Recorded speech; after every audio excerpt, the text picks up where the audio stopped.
Bam! Bunch of news. First off, I don't know if you've noticed, but Trump's been posting on Trump Social about ongoing trials and cases that he has and appeals. Trump is just laying these guys out. So what's going on in Georgia? Fani Willis, they were looking for the I don't know if you call it co-prosecutor, but it was the guy that she was banging while they were supposed to be hanging Trump, to dry out under really, really pushing the limits in terms of their charges. Everything they were trying to charge Trump with, it's just over the top. And when you have a judge and you have the prosecuting attorneys and they're all 100% against Trump, you see what's going on. But there's a subpoena for this guy, Fani Willis's lover, and he was playing hide and go seek for like the last week. And when the U.S. Marshals got involved, it was televised and reported. It got back to him, and he made a quick phone call saying, "Oh, I'll come in." So that's not a sign of an innocent man. If you ask me, if that was me and I was running, and then I found out it got to that point, maybe I would do the same thing. But I would only be running. The only case that would occur in is if I knew I was guilty and I didn't want to face the music. So that's one case, okay? The one down in Florida, bullshit about, Biden had the records in his garage, Trump had the records in his Mar-a-Lago. That one's bullshit. That one's going to eventually get thrown out. And the one in, I believe it's in New York, Letitia James, where they said he overvalued his assets in order to attain a loan from a bank. However, the banks, everybody involved said we weren't victimized. We were happy with the business transaction. This is something everybody does in New York. It's a common behavior. There's nothing malicious about it. It's just the way banking and loans work amongst those affluent people. They're trusted a little bit more than we are because they have a track record of paying back their bills. So banks are willing to get in bed with certain people, and it's not because of their personalities, because of their ability to pay back what they owe.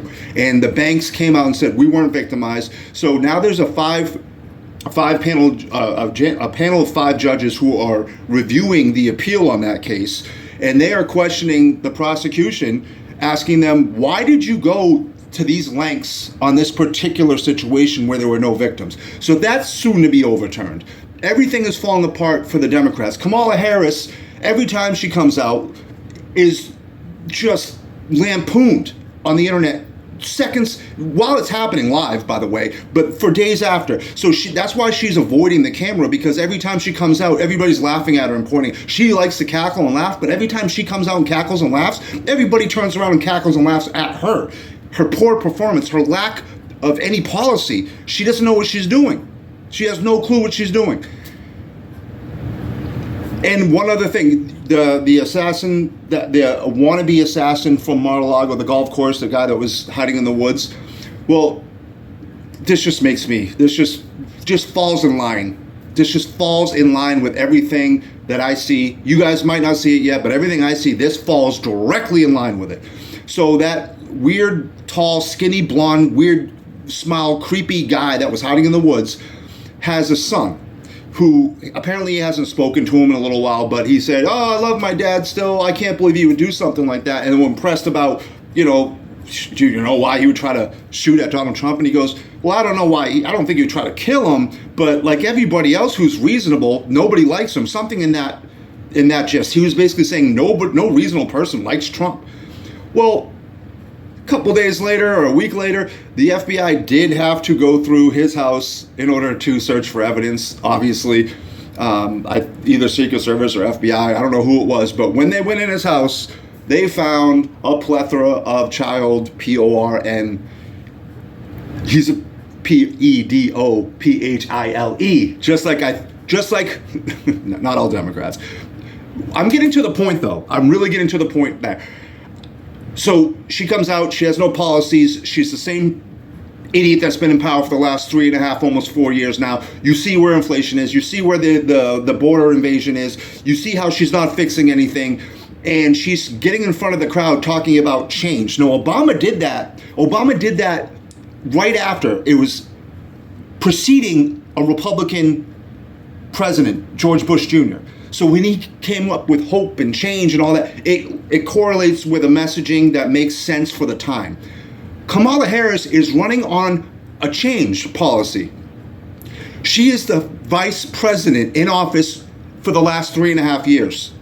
It's the Biden-Harris. Remember, you couldn't just say Joe Biden. It had to be Biden-Harris because the DEI hire had to be projected into the cloud so everybody can clap and say, wow, she did such a good job doing absolutely nothing other than being an Indian woman pretending she's black, that's rolling out. Candace Owens is doing a great job breaking that down. If you want to look into her real racial breakdown, look up Candace Owens on YouTube and her latest expose that it's like a 4-part series.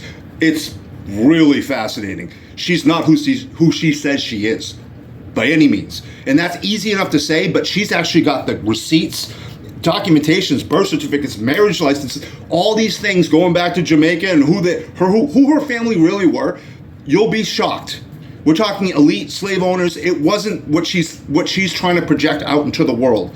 She is an elite moron who her way up to where she slept with the governor, or I'm sorry, a mayor in California to get a job to be the prosecuting attorney or the attorney general, whatever she was in California, failed there too. Everywhere she's been, she just kind of walks through and people just keep pushing her up. She hasn't done a thing, yet people keep pushing her up because of her skin color. That's all it is. And if you guys watch some of the Man on the Street interviews. There are people who say they support Kamala Harris. Listen to what they say. Their reasoning behind supporting Kamala Harris. They get annoyed when you ask them because they really don't know what to say. But they do say, I'd really like to see a black woman in the office. It'd be great. That's it. That's all they're saying. That's not how you pick a president, you fucking morons.